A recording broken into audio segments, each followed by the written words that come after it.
E a todos, obrigada por estarem presentes no do Laboratório para Todos, organizado pelo Centro de Ciência Viva do Algarve, no âmbito da Semana da Ciência e Tecnologia. Esta sessão será dinamizada pelos investigadores António Silva e Fred Zabel, que têm desenvolvido o seu trabalho em torno da tecnologia para ver, ouvir e mergulhar no mar. Para fins estatísticos, agradecemos a colocação no chat do número de participantes a assistir a esta sessão e esperemos que gostem desta sessão. Passo assim a palavra aos investigadores. Muito obrigada. Olá, bom dia. Nós estamos aqui no Laboratório de Processamento de Sinal da Universidade do Algarve, onde desenvolvemos equipamentos para operarem no fundo do mar, nomeadamente para podermos observar o mar. Para observar o mar temos que utilizar sensores acústicos. Isto acontece porque as ondas eletromagnéticas não se propagam no oceano. Ou seja, um mergulhador, se quiser falar com outro mergulhador, não pode utilizar o telemóvel, porque o telemóvel utiliza a radiação eletromagnética.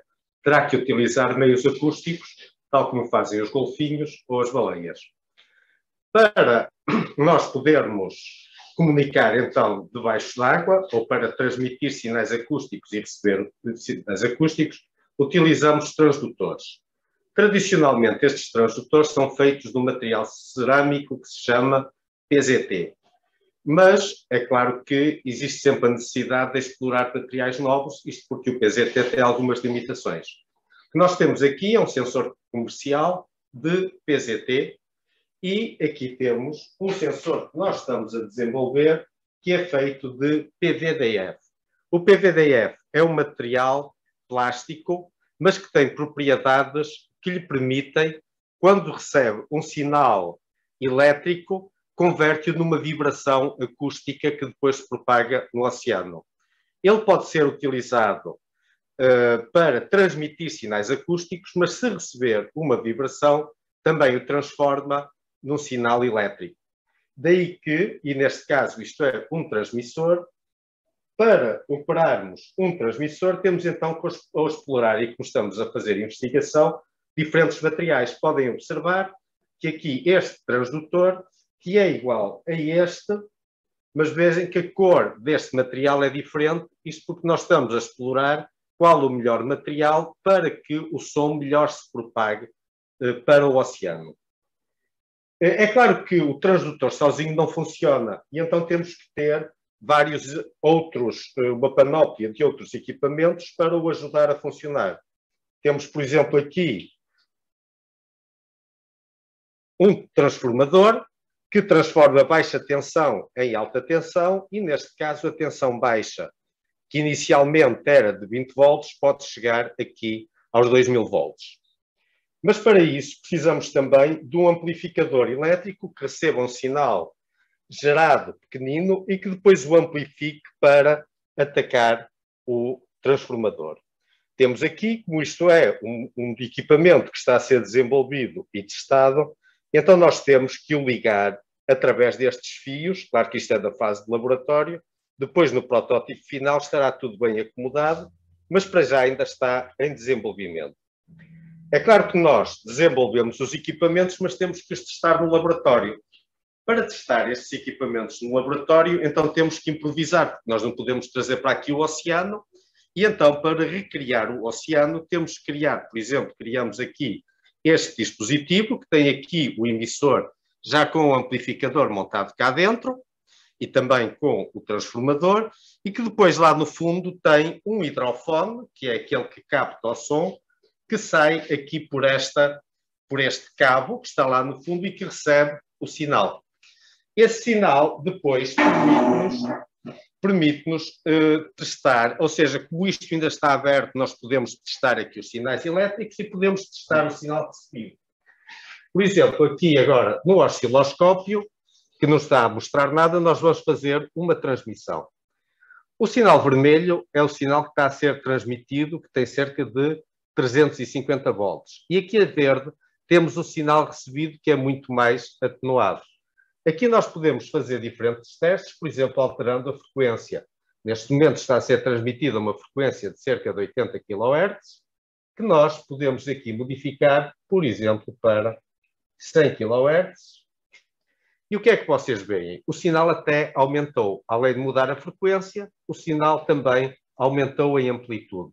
O que é que isto quer dizer? Que neste canalzinho que nós temos ali, e o transistor funciona melhor a frequências mais altas. Agora, nós vamos mostrar como é que nós construímos todos estes equipamentos. Ok, então o António tem estado a falar mais na parte dos sensores, mas nós precisamos, para fazer a aquisição no mar, temos que ter equipamentos específicos, e esses equipamentos são desenvolvidos aqui no laboratório. Portanto, como podemos ver aqui, talvez aproximando a câmera. Portanto, nós temos aqui estas placas de circuito impresso, que nós desenhamos aqui. Portanto, consegue-se ver talvez aqui, sim. E que nós desenhamos aqui no computador. Um exemplo. Portanto, as placas são desenhadas em programas de desenho específicos e depois são mandados fabricar. E depois são montados, portanto, componente a componente. Aqui são os componentes, são montados aqui com a estação de ferro de soldar e acabamos com um equipamento semelhante a este que nós conseguimos ver aqui. Portanto, não sei se dá para aproximar um pouco. Dá para mostrar. Isto aqui, o que é isto? Isto é um gravador acústico, portanto, leva os sensores, que são os hidrofones, portanto, estes hidrofones, por exemplo, que o António mostrou no início, e faz a gravação desses sons no interior do equipamento. Um outro exemplo de um gravador é este aqui. Vou só mostrar. Isto é um sistema também autónomo. Não sei se viu recentemente na televisão, existe um golfinho que está atualmente na ria, portanto está-se a manter nessa zona, e nós tivemos a monitorizar, portanto, o som acústico desse golfinho. Bom, talvez vamos para a apresentação.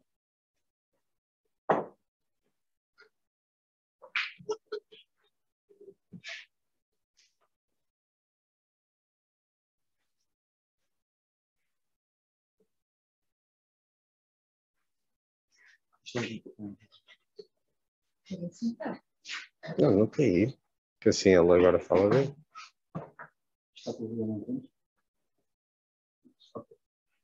Então, é assim, nós desenvolvemos estes equipamentos, mas estes equipamentos, portanto, nós fundiamos esses equipamentos, ficam durante algum tempo no mar e depois têm de ser recolhidos e há sempre uma limitação de energia de tempo que a gente consegue mantê-los no mar. Então, neste momento, temos um projeto em curso, que é uma infraestrutura de monitorização em tempo real. Portanto, o objetivo, há um conjunto de projetos que fazem parte, portanto, da construção desta infraestrutura. Portanto, aqui é o TecPossi, o KTT, e também há aqui um projeto que é o Mar Sudoeste. Isto é uma coisa em colaboração da Universidade do Algarve, do CCMAR, do Sintal e também da Doca Pesca. Portanto, aqui conseguem ver, portanto, o que é que nós podemos portanto, instalar. Isto é uma infraestrutura junto às ilhotes do Matinhal, portanto, isto é na zona de Sacos, portanto, é mesmo na zona de Doca de Sacos. E a ideia é que tínhamos um cabo de ligação submarino que vai até essa infraestrutura. E aqui na parte de baixo, eu vou já passar para o próximo slide, temos, portanto, a infraestrutura que nós vamos instalar, portanto, subaquática.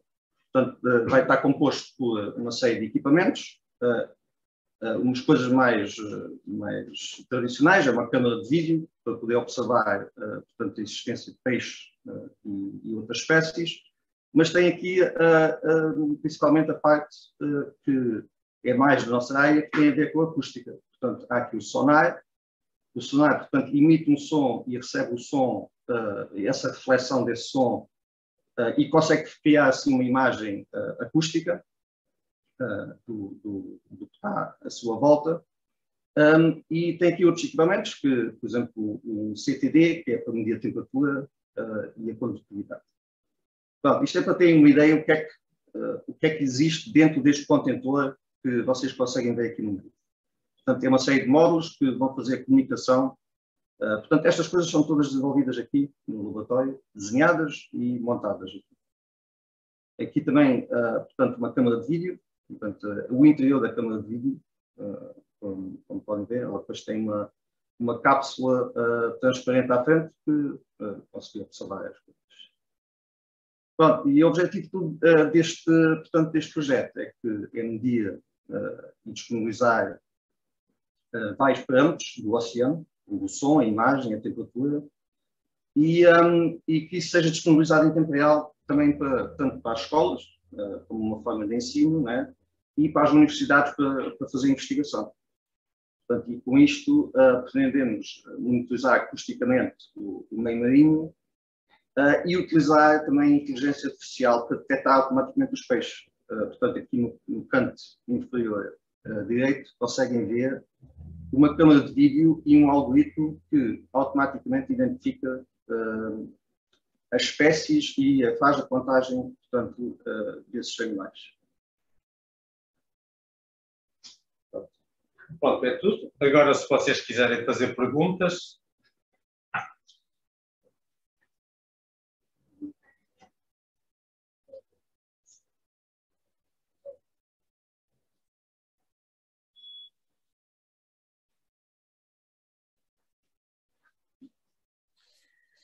Tem algumas questões que gostavam de fazer estes investigadores sobre a acústica, como ver, ouvir o mar.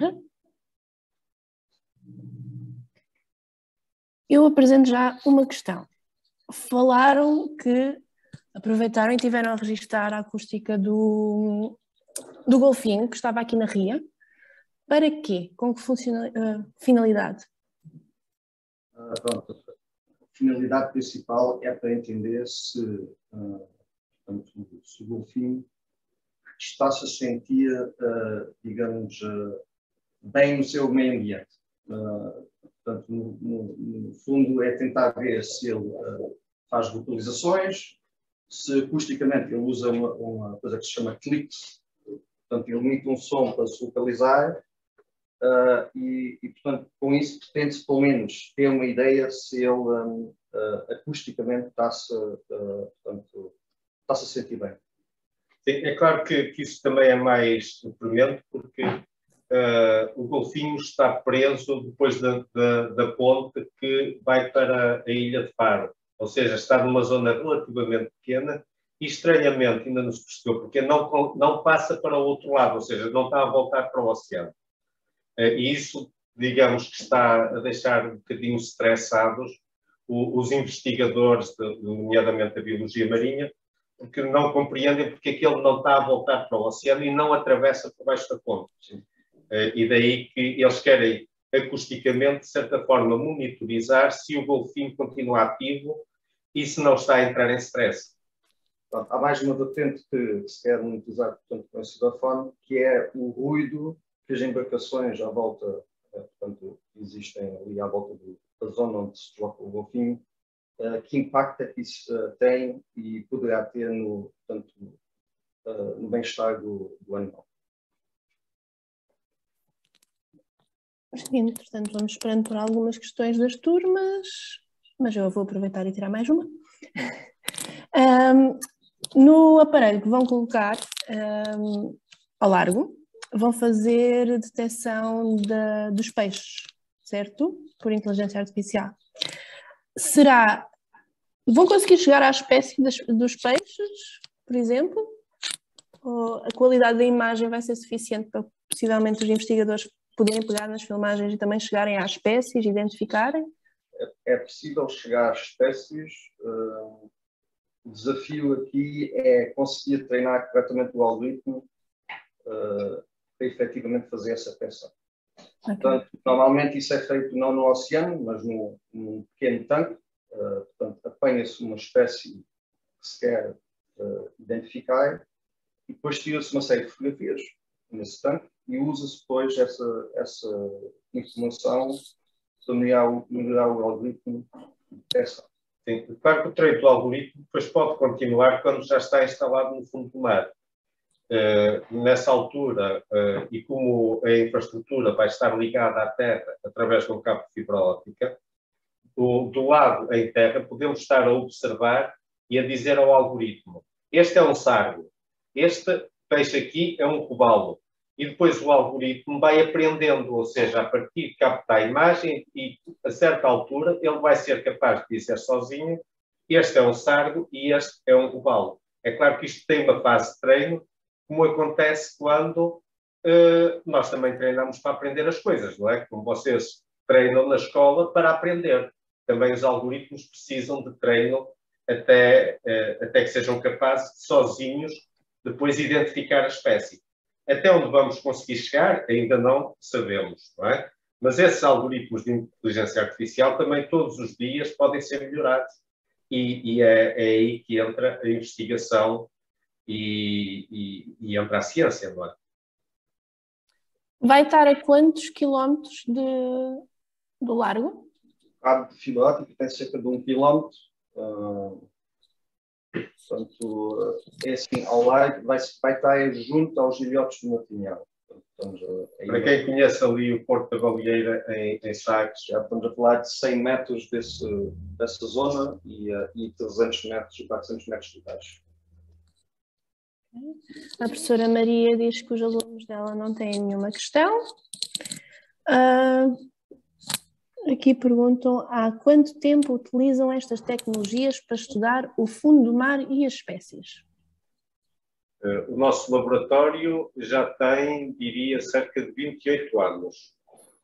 Inicialmente o laboratório desenvolvia apenas algoritmos e mais ou menos em 2001, 2002 começou a desenvolver também hardware, ou seja, começou a desenvolver estes equipamentos que nós vos mostramos aqui e claro que estamos sempre, desenvolvemos um, depois passamos para outra tecnologia e vamos mudando, investigando diferentes tecnologias e métodos de observação.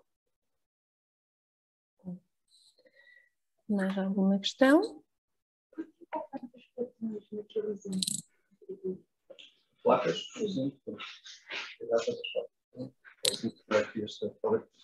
Consegue-se ver, não é? Portanto, isto tem tantas placas porque é dividido em várias partes. Isto é a placa principal, é onde tem o microcontrolador, digamos, é a parte inteligente do sistema. Depois tem aqui uma parte, é uma fonte de alimentação, que cria as tensões todas. E depois, isto aqui, talvez não foi muito discurso há pouco, mas isto é uma ficha subaquática e é aqui que se ligam os sensores. E para cada um dos sensores existe aqui uma placa de ajuste. Portanto, nós podemos pensar nisto como se fosse uma placa de som de 8 canais, portanto, recebe os 8 canais de som e esses 8 canais de som são adquiridos e gravados aqui para dentro do sistema. É como se fosse um mini computador ligado aos sensores com uma placa de som. Aqui também há uma questão, mais de curiosidade da turma de 6º ano, que se já apareceu algum tubarão. Já que falaram do golfinho, se tinham encontrado alguma detecção sonar mas da acústica de tubarões ou assim. A acústica dos tubarões não é tão ativa como a acústica dos golfinhos, ou seja, os tubarões conseguem ouvir e sentem o som, mas não produzem muito som. Ao contrário dos golfinhos, que utilizam o som para comunicar, o som para se localizar, o som para procurar peixe. Ou seja, os golfinhos não veem peixe, porque debaixo de água nós não vemos a mais de 10 metros. O que eles fazem é enviam um clique e recebem um eco. E por esse eco eles sabem qual é o tamanho do peixe e não sei se sabem a espécie, mas pelo menos o tamanho sabem. E sabem bem, isto é um peixe muito pequenino, não vou comer, ou então este peixe é grande, vou já comê-lo. Ok, nós esclarecemos o 6º. Mais alguma questão?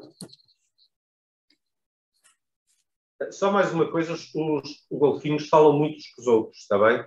Eles comunicam muito, são muito ativos na comunicação e também usam o som para esse efeito. Daí que são uma espécie tão boa para detectar por acústica. Assim, sim, torna-se facilmente, conseguimos saber onde é que eles estão. Acho que não há mais questões. Não. Acho que não. Vou só confirmar.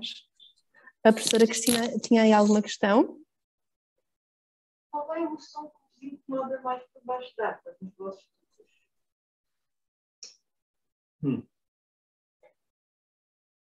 A questão foi, não se conseguiu ouvir muito bem deste lado. Qual é o som que mais incomoda por baixo d'água nos vossos trabalhos? Ok. Então, existem, principalmente são os sons criados pelo ser humano, né? Portanto, o ruído das embarcações, aliás, é uma coisa muito fácil de ouvir, quando estamos na praia e mergulhamos, conseguimos ouvir os barcos a passar. E outra coisa é os sonares dos próprios navios, embora seja para nós humanos uma frequência muito alta, não conseguimos ouvir esses sonares, mas para os golfinhos e para as baleias é uma coisa que eles conseguem ouvir perfeitamente e de certeza que é uma coisa incomodativa. Sim, de certeza, e até existem estudos que revelam que, por exemplo, o som que é utilizado, por exemplo, para a prospecção de poços de petróleo. Quando se vai procurar onde existe um poço de petróleo, também se utiliza o som. Só que esse som tem que ser muito forte para entrar no fundo do oceano e depois aquele eco é que nos vai mostrar se existe ali um poço de petróleo ou não. Quando uma baleia está perto dessas embarcações que têm fontes muito potentes que transmitem esse som é tão forte que lhes pode estragar o aparelho auditivo e depois, como elas usam o som para se orientar, deixam de ser capazes de se orientar. E muitas vezes as baleias que dão à costa, isto como, por exemplo, ano passado, vocês lembram-se que houve uma em Vila Real de Santo António, essas baleias não se tem a certeza, mas muitas vezes elas têm o aparelho auditivo destruído e normalmente isso acontece por causa desses sons da prospecção de petróleo ou por vezes também dos sonares militares. Os sonares militares que também são utilizados nos navios militares para encontrar submarinos, também são muito potentes e podem causar dano nos animais. Aliás, é por isso que atualmente o ruído submarino feito pelo homem é considerado um poluente no oceano.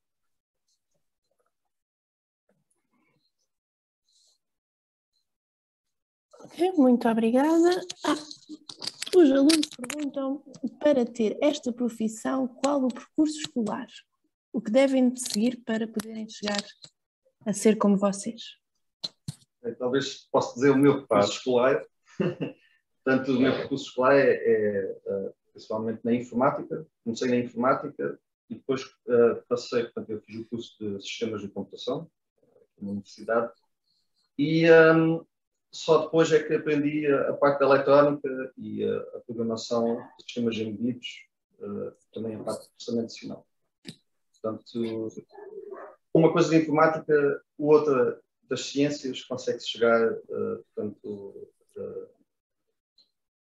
a este percurso. O meu percurso é um bocadinho diferente. Eu, com 15 anos, comecei a fazer placas de circuitos impresso em casa e a montar circuitos eletrónicos. Na altura, claro que não aprendia na escola, comecei a fazer como autodidata. Depois, no 10º ano, fui para um curso semiprofissional de eletrónica.